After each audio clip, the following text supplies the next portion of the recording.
새정치연합이 혁신기구 인선부터 난항을 겪고 있습니다. 안철수 의원이 혁신위원장 거부 의사를 분명히 하자 안 의원을 제외한 복수 후보를 놓고 논의를 진행하고 있습니다.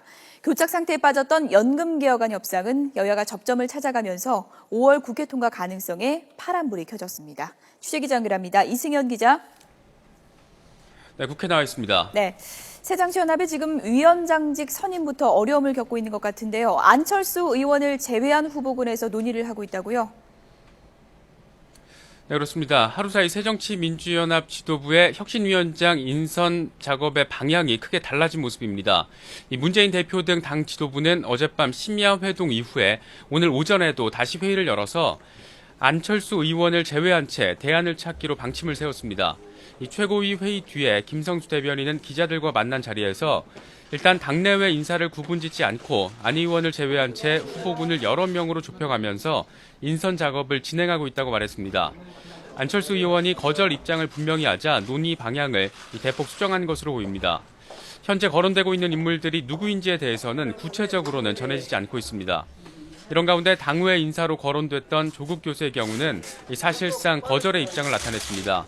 조 교수는 자신의 트위터를 통해서 100면 서생을 호출하지 말고 130명 선량들의 힘을 보여달라면서 사실상 거부 의사를 밝혔습니다.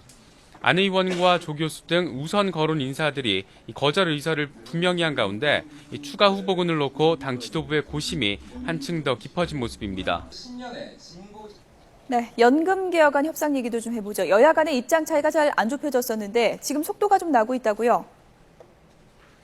네, 그렇습니다. 어제 연금특위 여야 간사였던 새누리당 조원진 의원 그리고 새정치연합의 강기정 의원의 회동 뒤에 그동안 교착 상태에 빠진 모습을 보였던 연금 협상안에 상당히 속도가 붙은 모습입니다. 여야 간사들은 그동안 논란이 됐던 국민연금 소득대체율 50% 명기를 사실상 포기하는 쪽으로 잠정 합의하면서 협상에 물꼬를 튼 것으로 전해지고 있습니다. 50% 명기를 포기하는 대신에 국회 특위와 또 사회적 기구에서 공적연금 강화를 위해서 노력한다는 내용의 문구를 포함시키겠다는 겁니다. 여야 간사들은 오늘 안에 각 당 지도부에 대한 보고를 마무리하고 내일 다시 만나서 추가 논의를 통해 최종 합의안을 이끌어내겠다는 방침입니다.